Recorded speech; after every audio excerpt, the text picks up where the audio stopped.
Welcome back to the second episode of A Voice from Heaven, guys. Today we're going to be talking about, I don't know, maybe I shouldn't post this. We'll see. But we're going to be talking about bad friends. I'm just going to say it out loud. We're going to be talking about bad friends. You know who you are.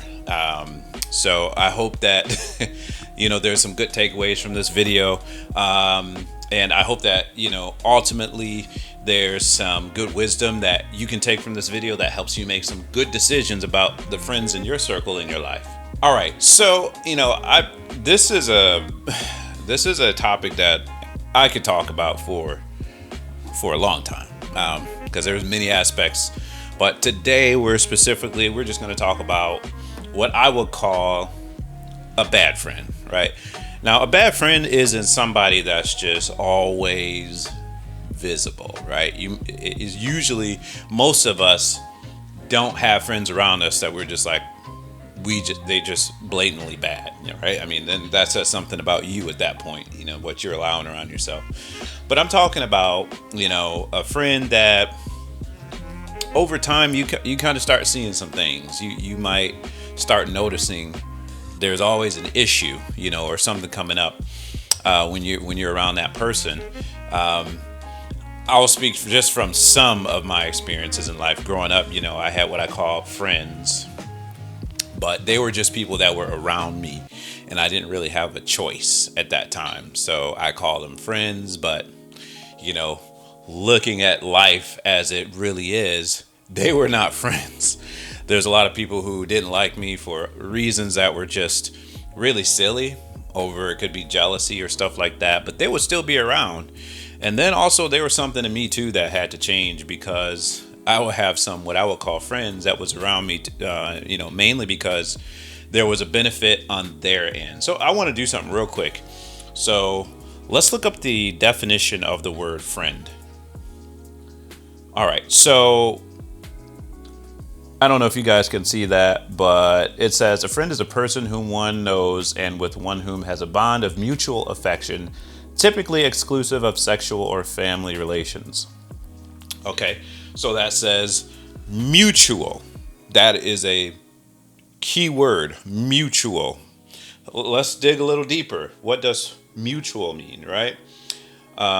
So mutual is a feeling or action experienced or done by each of two or more parties towards the other or others. All right, so that's what mutual means. So if you are a friend with someone, you're going to have a mutual relationship with each other, meaning I'm in this friendship because I enjoy your presence, and likewise for the other person. But sometimes those motives can be a little off. So just from my perspective growing up, I was into a lot of things, right? Like I would, I'd be modding Xboxes. I would be installing speaker systems, lifting dressers, all sorts of things.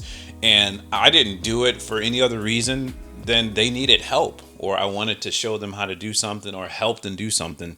But over time, I started noticing, I was like, okay, now I'm not keeping track or anything, but like every time you call me, there's something. I had a friend, literally, it got to the point where they would call me and I would say, what's going on? What you need? And they'd start laughing because they knew. They knew. They were like, yeah, I know, I'm probably not a good friend. But at that point, like I said, that was something I just needed to change in my life. But, there's a lot of times where it's not so obvious, right? We have friends who are around, and, you can go some places, and I'm not saying, a good friend, you're going to have some bumps, you're going to have some little things here and there. You might have some little things you don't necessarily agree on. That's real friends. A real friend is going to tell you, yeah, I don't think that's a good idea. They're not going to agree with everything you say. You might have a little rub back and forth, but it's always out of respect and your wishes for the best for that person. So, the kind of friend I'm talking about nowadays in my older age is, the kind of friend where you do things with, and you, like I said in the beginning, you start to notice some things. Like seems to be somewhat of an issue to get things done. A lot of the time I just overlook it because it's like, I'm trying to make this whole thing work. So, I mean, it's not a huge problem. But over time, you start realizing, wait, why am I overlooking so much stuff with this person? Why is it always extra work with this person, And I'm, like I said, a friendship is not perfection, but at the same time, it's not always going to be friction either. There should be a middle ground to where, yeah, some things come up, but for the most part, you're able to coincide with that other person in a positive relationship. So, I'm talking about those iffy friends that you might know what I'm talking about, seemingly genuine, but there's indications that they're not necessarily genuine. I've got so many stories I could tell, but to keep this from being like a 2-day video, I'm going to just try to simplify it. Now, from a godly perspective, there are some things that I would point out just from, being a Christian and what I understand. There's a couple verses I got pulled up here. I'm just going to read through them. Proverbs 18:24 says, "A man of many companions may come to ruin, but there is a friend who sticks closer than a brother." That's a very common, famous one that people like. I like Proverbs 27:17 that says, "Iron sharpens iron, and one man sharpens another." That's the kind of relationship I'm talking about, y'all. I'm not talking about the kind where it's iron slicing through water. That's not good. That's not a good relationship right there. That's somebody is doing, no, that's not going to work. 1 Corinthians 15:33 says, "Do not be deceived. Bad company ruins good morals." Oh my goodness, Lord have mercy. I'm going to have to hold on for that one. 1 Thessalonians 5:11 says, "Therefore encourage one another and build one another up, just as you're doing." Here we go again. So a good friend should be somebody who can build you up. They're not out to get you. They're genuinely interested in your well-being. They're genuinely interested in you as a person and spending time with you, not because they get something from you, but because they naturally enjoy your friendship and being around you. And it should be mutual on both sides. So if you reflect on your friends right now, you might be deleting some people. So I hope that I'm not that person that makes everybody get to that delete button. But yeah, I've been using that delete button, and I think I like it a lot because, what you put around you, like, 1 Corinthians 15:33 says, "Do not be deceived. Bad company ruins good morals," right? And I wouldn't say it's all just about the morals either, but just your whole vibe and energy. Sometimes you're having a good time and that person comes around and it's just always extra work. It's not supposed to be like that, and because sometimes they might slip up a little bit. When they go home, they talking about you at the dinner table. You are the topic. And here's another thing, when we look at things through a godly perspective, we understand even how we're supposed to be, right? God says we shouldn't be gossiping about one another, right? That means when that person walks out of the room, I say, "Ooh, I don't really like, ooh, I hate her. Oh, hey, what's going on? How you doing? Yeah." And then they walk out and I can't stay here. Why don't you just, if you're going to be around that person, go to that person. Like I said in the first video, go to them and say, "Look, these are things, I'm trying to be your friend, but it's not working out." And if you can't get past that point, then don't put yourself in a situation where you're constantly around them and you have to be fake. Don't do that, because you're going to basically put yourself in situations where you constantly have to have friction, and you constantly have to try to force things to work when they just genuinely don't mesh. So I really am big on putting myself around people who are sharpening me, right? Because once we get to a point where we're always bending and we're always, like the scripture I just read, "Do not be deceived, bad company ruins good morals," right? You might put yourself in a situation where your morals are, negatively impacted. Some of the things that you don't typically do, you're kind of like easing up on those. Oh, that person is always around. We always do this. It always becomes easier to do wrong the more you do it. So, friendship is just like, man, it's hard to find. I promise you, it's hard to find. It's not, honestly, if you have 3 friends, you are, and I'm talking about real friends. I'm not talking about people you call friends, Facebook friends. We're not talking about those friends, because those people you don't even really talk to. They'd see your posts and they respond, but they don't really they're not part of your life. They're just, it's social media. It's click happy. Everybody's internet strong nowadays. They'll say stuff to online that they won't say to your face. So, I'm not talking about those friends. So, if you are in a situation where you have a good friend, work on that relationship. And this is the other thing. Friendship is work. I don't know why a lot of, people think that friendships are they just exist. Friendships are relationships, excluding, sexual or intimate type of, relationship. It is a relationship. Just like if you're married and you have a wife, you know how that is. It's not like you just wake up every day and every day is good. No, there's turmoil sometimes. There's friction. There's things you got to work through. A real friend is that way. I mean, your wife, if you're married, or your husband, if you whatever sex you are, I'm not even talking about that right now. But whatever you are, your partner, your spouse requires work, and so do you. It takes two people to have a desire to actually be around that other person. So your spouse is your friend right before you marry them. You have to like them, right? At some point. Well, I hope you do. And, I'm not oblivious. There's points in times where you might not be happy with your spouse. And that's the same thing with friends too. But that's when you go to your friend and you say, listen, man, you kind of made me mad, but and you talk it out, right? There's nothing wrong with that, but that is a genuine friendship where you guys work things out. Now, some people are less problematic than others, where you may not have a lot of disagreements and things like that, and it's just an easy sailing kind of friend. But yeah, I would say that this has been one of the biggest things that growing up into your adult years, it becomes more and more complicated because everyone's busy. Everybody has their own schedule. I have my own schedule. God knows that I'm very busy as well. And sometimes I'm 6 days a week plus another day at church working there, doing things there. So the time that it takes to build relationships is sometimes not there.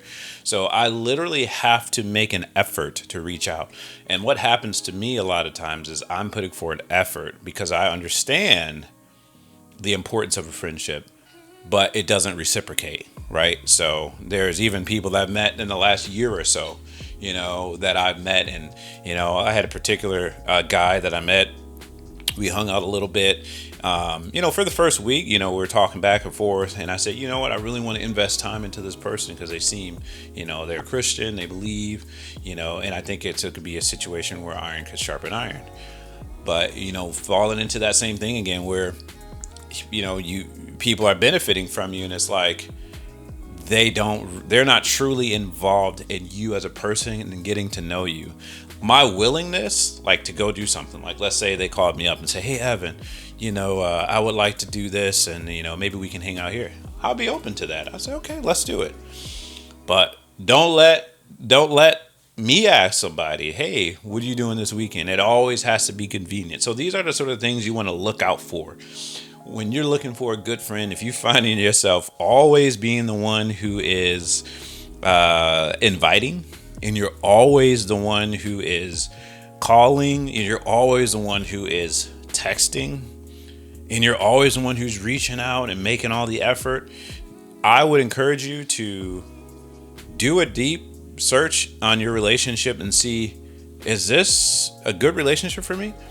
Is this person reciprocating? Is this a mutual bond and connection where, when I don't call, I get a call? So, these are the sort of things I'm talking about.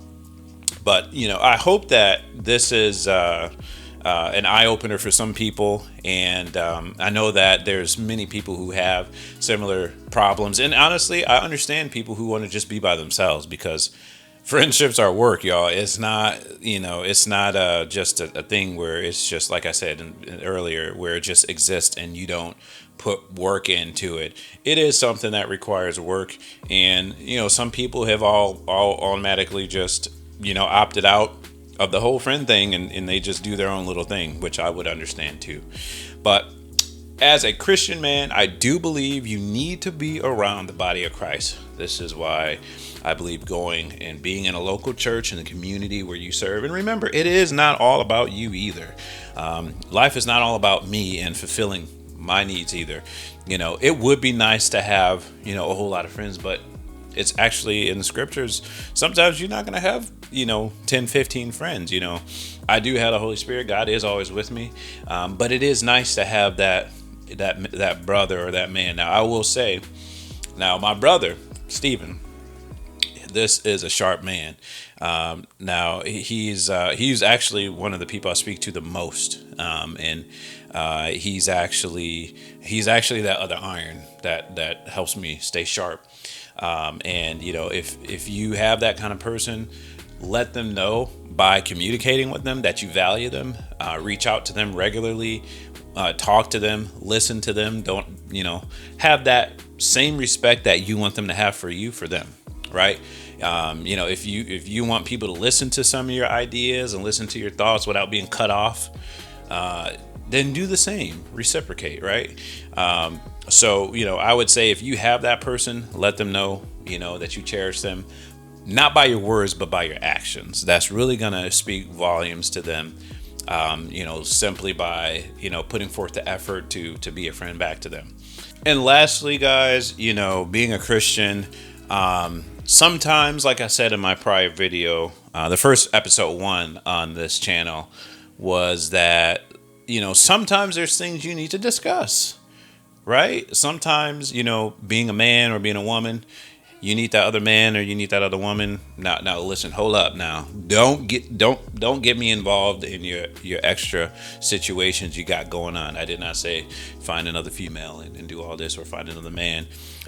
You know what kind of friend you should have.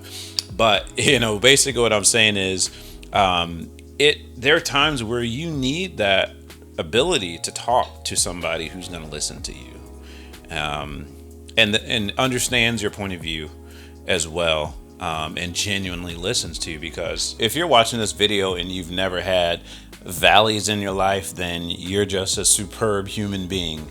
But those are the kind of times where you need that person in your life to not just then, you also want somebody who's going to celebrate with you too when they see you win and when they see you you move forward and improve in life. So a true friend is not going to be jealous of those things. Unfortunately, I've also had friends that are just simply jealous. And it's like, to find that well-rounded friend, that's why I say it's so valuable if you know and you found that person that is truly on your side. They like when you win. They're not happy when they see you lose.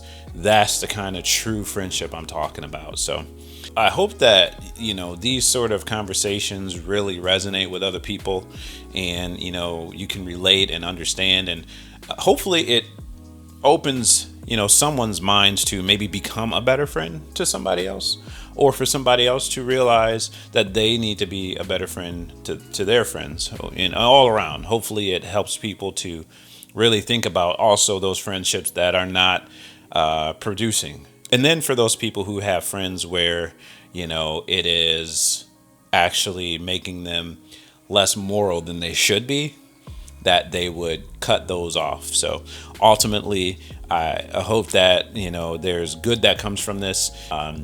As always, guys, I appreciate your views on these videos. If you guys have comments, even if it's just frustration about your friends, leave it in the comment section below. And I don't ask a lot of people to like, share, and subscribe, but I am going to ask you on these videos because I feel like this can resonate with a lot of people. So please, if you like these kinds of videos and you want to see what kind of things I'm going to be talking about, like the video, subscribe, share it with your friends. Or maybe you might not want to share it with your friends because or you might want to share it with your friends if, you're trying to throw a hint, like, look at this guy, like he had this crazy shirt on that said that was a bad idea. Yeah, do something like that. So that you're not, you can put the blame on me. But you guys enjoy the rest of your evening, and thank you for watching this episode of the ABH. Peace.